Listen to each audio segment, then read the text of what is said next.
For 50 years, the name Jane Goodall has been synonymous with our closest relative, the chimpanzee. She is undoubtedly one of the world's greatest naturalists and conservationists. So today on Zooiyology, we are very fortunate to have a woman who has inspired millions of people around the world, including me.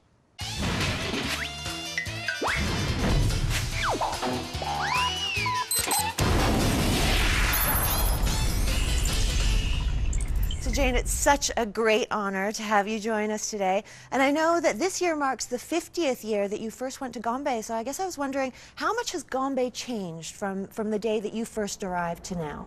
It's changed unbelievably. When I arrived, it was a remote. There was a little boat that maybe in the wet season went up once a month with passengers along the lake. There was forest rolling down from the town of Kigoma, where I first arrived, all the way up to the Burundi border and beyond. It was forest rolling down to the crystal clear water of the lake.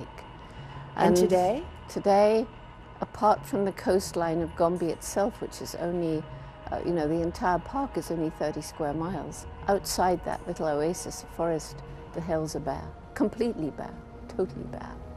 And the chimpanzees are now isolated within this tiny park. So are there any sorts of land bridges then, or anything that's going to enable the chimps to go out? What we're doing, when I flew over the area in the early 90s and realized that outside the park the trees had totally gone, I mean absolutely like a desert, I knew there was deforestation. I had no idea how extensive it was. How could we even try to save the chimpanzees when the people living around more than the land could support, infertile soil now? How could we even try to save the chimpanzees when they were struggling to survive? So that led to our program, Take Care. And it's a holistic way of improving the lives of the villagers, and the hope being that they would turn around, become our partners, and help us to save the chimpanzees and restore the environment, and that's what's happening. If we don't help the people, we may as well forget any sort of conservation, because it won't work.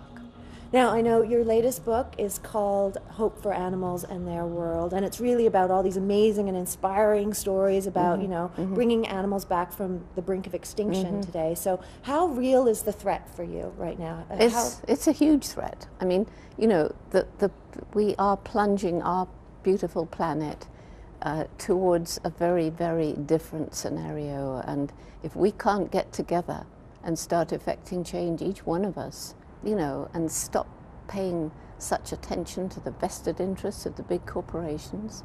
If we can't stop all this, then in 50 years' time, I don't know what it's going to be like for my grandchildren.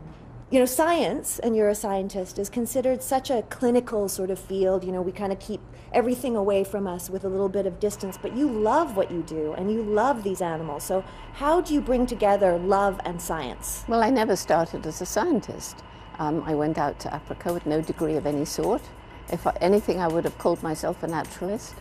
And then Louis Leakey, my mentor, said I had to get a PhD. So without a BA, I went to Cambridge University. Was told I'd done everything wrong. I shouldn't give the chimpanzees names or talk about personality, mind, or emotion. But I learned that from my dog as a child that was absolute bullshit. Of course animals have personalities, minds and feelings, Yeah. And so I had the courage of my conviction because of my dog. Yeah. And actually it's an absolute fallacy that to study animals you've got to treat them objectively and not allow empathy to play a part. Because the empathy, especially with a being like a chimpanzee who biologically is so amazingly close to us, the empathy, you get a feeling for what this all means, and then having got the feeling, you can do scientifically rigorous investigation based on that feeling. Without that feeling, you might never have had that insight. That's wonderful. Now, I've actually met you once before. I doubt you remember, but I was 21 years old when I first met you, and it was just a really inspiring speech. And you wrote on a postcard for me, "Follow your dreams." So, what you've just said, follow your dreams. That's what I tell all the young people with whom we work today. And the program that began in Tanzania in 1991, Roots and Shoots, is now in 120 countries. with about 15,000 active groups, which average 30 per group, preschool all the way through university with more and more adults taking part. And it's about understanding that every single day we live, we make an impact on the world, we make a difference. And it's up to us as to what kind of difference we're going to make. Everywhere I go, there are groups of young people with shining eyes wanting to tell Dr. Jane what they've done, what they're doing, what they're planning to make the world a better place.